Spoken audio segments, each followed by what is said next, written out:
नमस्कार।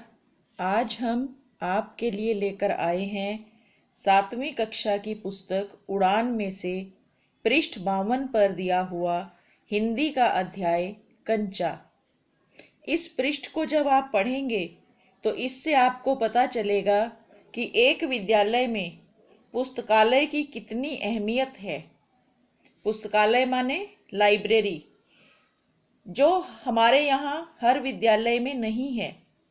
लेकिन इस पृष्ठ पर दिए हुए विवरण को पढ़कर हर छात्र ये समझ सकता है कि विद्यालय में पुस्तकालय का होना कितना आवश्यक है।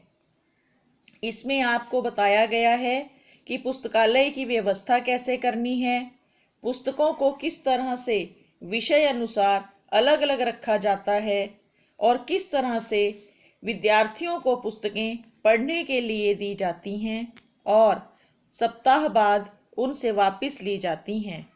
और इस सारे लेन देन का रिकॉर्ड अध्यापक एक रजिस्टर में रखते हैं।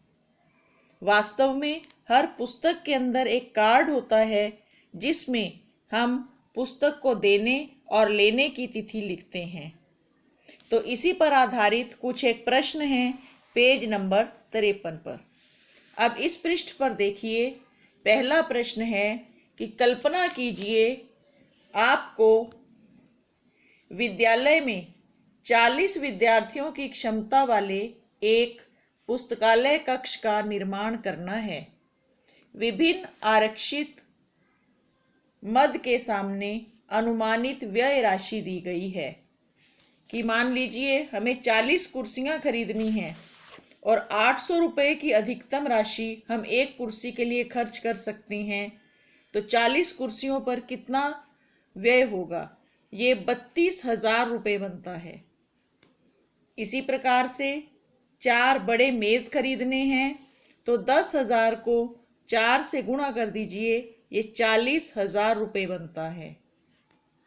अगर हमें 10 अलमारियां लेनी हैं और एक अलमारी के लिए हम 5,000 रुपये व्यय कर रहे हैं तो ये 5,000 गुणा 10 50,000 रुपये बनता है।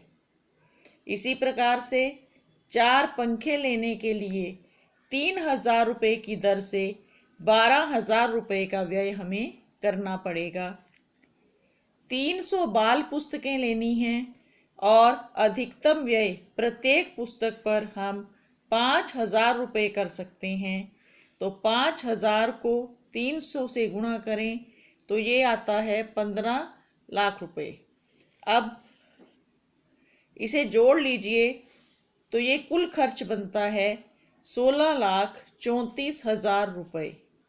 अंकों में और शब्दों में लिखना है। रुपये का मानक रूप अब इस प्रकार से लिखा जाता है, र के सिर पर पाई और फिर बीच में 16,34,000 रुपये। पुस्तकालय में पुस्तक देने तथा वापस लौटाने की तिथि कहाँ लिखी जाती है? ये को गलत है, कहाँ लिखी जाती है? प्रत्येक पुस्तक में एक कार्ड रखा है जिसमें पुस्तक को देने व वापस लौटाने की तिथि लिखी जाती है। पुस्तकों को पढ़ने से क्या होता है? क्या समय व्यर्थ होता है? धन की हानि होती है? स्वास्थ्य की हानि होती है? या ज्ञान में वृद्धि होती है? पुस्तकों को पढ़ने से कोई हानि नहीं होती, कोई समय व्यर्थ नहीं होता, केवल ज्ञान में वृद्धि होती है। पुस्तकालय का संधि विच्छेद कौन सा सही होगा? इसका ऑप्शन ग सही उत्तर है हमारा, विकल्प ग। पुस्तक जमा आलय, क का अ और ये आगे वाला आ मिलाकर आ बना है पुस्तकालय। ये दीर्घ संधि है जिसमें एक ही स्वर दो तरफ मिलकर के दीर्घ स्वर बनता है। आशा है आपको ये वीडियो अवश्य पसंद आएगी। Please share, like and subscribe. Thank you.